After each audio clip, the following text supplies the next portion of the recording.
Hi everyone, it's Holly here, and I'm back again this week with a review and basically my first impressions on the Ultrahuman ring. They're called smart rings. So I received this probably almost 3 weeks ago, and I've been using it, and I want to share my results with you if you're interested looking into this ring. I know they have it at Costco now, so I think it's more mainstream, and whenever I wear this, people ask me about it and are so interested in it. I'm shocked. They ask and they're all like paying attention. I'm going to share my experience so far here.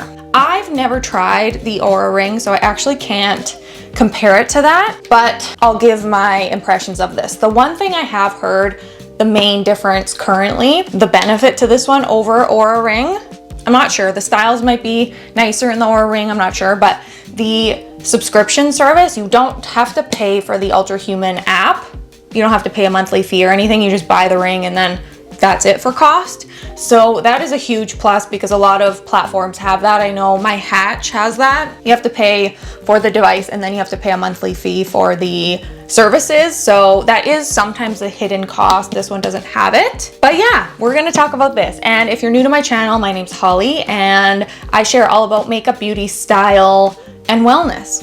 And this is falling into my wellness chat. When I got this, I didn't really know what to do. So I just went with it and I charged it for a little bit and then I just started wearing it. I'm like, I'll figure it out on the way. That's what I kind of like to do with things. It was really easy to connect. You just charge it a little bit and then you have to obviously download the app and have that on your phone.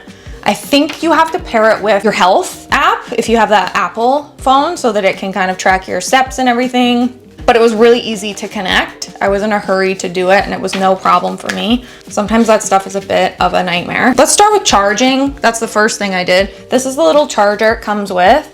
So it had a little bit of a charge in it to begin with, but you just rest it on this little charger like that.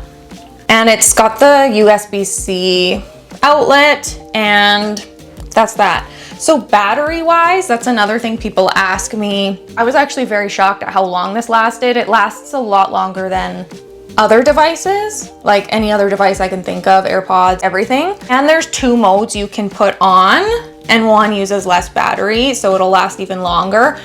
I'd say approximately like a week. I charge it once a week for a bit, not even like overnight. I'll just put it on during the day for a short period of time. And let me show you in the app. So I have the Ultrahuman app here, just loading, and the battery, I have it on turbo mode, which just tracks everything, but you can change it to if it's dying or if you want your charge to last even longer, you can put it on chill mode. And I do that obviously when my battery is dying and I don't have a chance to charge it. And it doesn't give you all the info. It kind of like just intermittently does. When you put it back on turbo, it will track all of the data for you. That is the charging situation. I was very shocked by that. It's waterproof. You can wear it anywhere you want. The only time I take it off is when I wash my face and put lotion on because I don't like the feeling. I don't like the feeling of this on my skin. So I just take it off for that. And sizing wise, I think I got a size 7. They send you a sizing kit first. At Costco, you probably have to buy your actual size, but mine was my true ring size. So I got size 7, which is usually what I buy in my regular rings. So it's true sizing, I would say. And I wanted to get gold because kind of a gold girl. I like silver as well, but I think I really like this gold. That's kind of my personal preference. And it's actually a lot more comfortable than I thought. It kind of looks like it would be uncomfortable, but I like wearing rings on this pointer finger. It's really light. You can't really feel it. Again, the only time I really notice it is when I'm washing my face, or sometimes when I'm washing the dishes, I want to take it off just so that I don't bang it on things. It's basically like I'm wearing nothing. I guess it's called Air for that reason. That is the first breakdown on the Ultrahuman Air. Let's get into the actual tracking of it. One of the main things that I wanted to track on it, number 1 was sleep, and number 2 was my cycle. So I kind of thought I was a bad sleeper, restless legs, I wake up lots, sometimes I can't get to bed at night. I kind of thought I was worse than I am. And then when I started tracking my sleep, I actually get a lot more sleep than what I thought. It's just I don't get certain types of sleep. So I think that's where my caffeine consumption, how late I eat meals, did I get outside during the right time for the circadian, all of that stuff is what this tells you, which I didn't even know I needed to know. But I think with that info, I can start getting a better quality sleep and the type of sleep I need to feel my best. Sometimes I get a little bit anxiety, like if I have a bad sleep and then I'm like, oh, I'm gonna go look at the app. Am I in trouble with myself? Overall, I just find it helpful because I really want to improve. Obviously, we all do. We want to kind of optimize our health and wellness, and sleep is like number one. The sleep aspect of this is quite a deep dive. I'll do my best to summarize it in a way that I understand. I think it tracks sleep well. I haven't really noticed anything that's incorrect about the sleep tracking, so that is 100% accurate, I would say. It gives you an index score. I'm not 100% sure what that always means. I think it takes into account length of sleep, quality. There's this other thing called HR or HRV, which I'm still learning as to what is. That's a little more advanced. My total sleep, it gives you, obviously it records how much sleep you had, time in bed, and then it has a whole bunch of things here. Sleep efficiency, temperature, restfulness, consistency, total sleep, HR drop, timing, restorative sleep. There's so many more aspects to sleep than I thought. I need to work on my restfulness and my HR drop, how much REM sleep, light sleep, and deep sleep, which I think is really important for your health. Tells you when your heart rate dropped. Apparently that's important. And then your heart rate variability. Mine's not the best, it says. So that's something I'm kind of learning about and working on. And it kind of gives you tips as to what might help with that. It says I tossed and turned 14 times, which is a lot, but that's kind of the type of sleeper I am. I don't know if I can work on that, but I'm trying. And then it gives you a caffeine window, which I find very helpful. I'm a huge caffeine drinker. I love my morning espresso. Sometimes I bring it with me and then I end up sipping on it later. I love a Diet Coke, but I do think having late caffeine does really affect my sleep and the quality of sleep. So having this as a reminder, it gives you a window as to what time is your latest cutoff that you should be having it so that you feel the best the next day. I find that to be quite accurate. It's called Stress Rhythm. Tracks your baseline, which I think is it's called stimulated, which is I think just when you're actively going about your day doing things. And then there's relaxed, and then there's stressed. And then there's another like activity one. So for the most part, I think it's pretty accurate. I haven't really looked at it and been like, I don't think that's accurate, except for the activity and the workouts. I went to like a hard Pilates reformer workout and it didn't record it.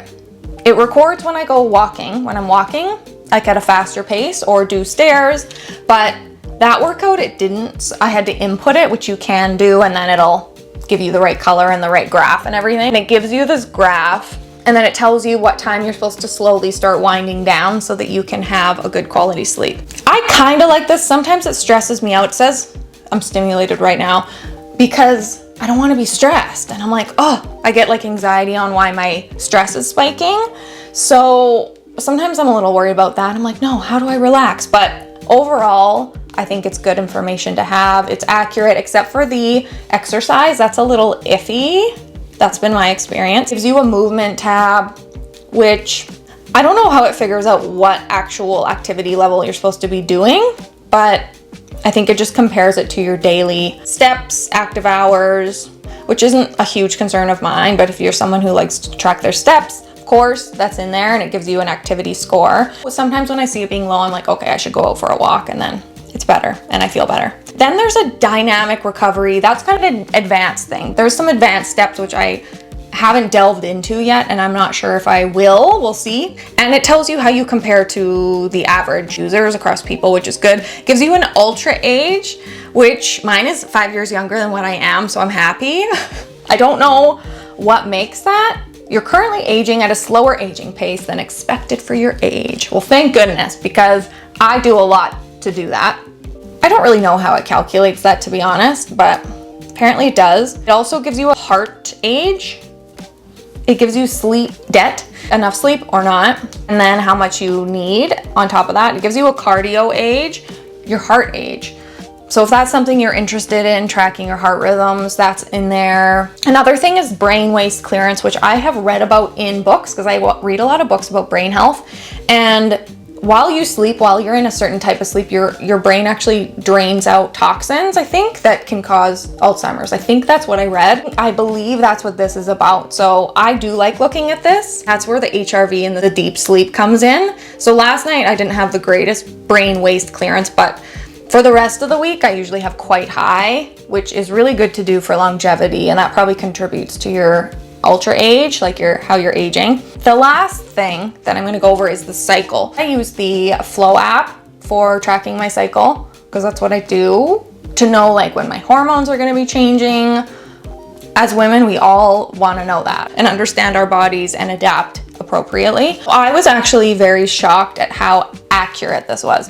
I was very much expecting it not to be accurate because I find these apps just aren't. Like the Flow app wasn't accurate for me. Like if you've used it, you know it gives you a guesstimate as to when your cycle will start or end. Right now it is regular. It's off maybe by a day or two, but it's pretty regular. So that might be why it was accurate. I have to do it a little longer to delve into that a little more, but it does take your temperature every day. So that is why I think it helps with the accuracy, because that matters so much with your natural cycle as your temperature changes. So that's why I think it's a little more accurate. It was off by one day, like 12 hours basically. And it gives you a little thing like it's saying you're in the follicular day 8, your estrogen gradually rises leading to subtle changes. Like it gives you a little heads up what part of your cycle you're in and how you may feel or what some symptoms you may have, which I think is amazing. As women, we all want to know that, and understanding our bodies is so important, and like giving ourselves grace if things are a little challenging. Sleep and cycle, those are the two things. And brain waste, I guess, like the quality of my sleep, those are the things that I use it for. I haven't noticed any change from day 1 to now in the quality of tracking. I think I saw some reviews saying it worked at first and then didn't. There's always different experiences people have, but I didn't have that. Mine's just kind of been consistent all the way through. If you want me to do an updated video later on with my longer experience of it, I can do that, but that is my experience using it as of now. If you have any questions for me, leave them down below.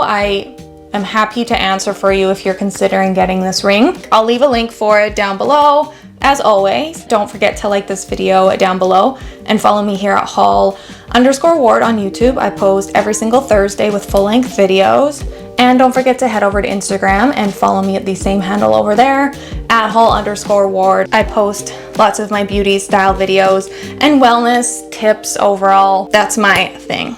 As always, I hope you have a wonderful week, and I'll see you next time.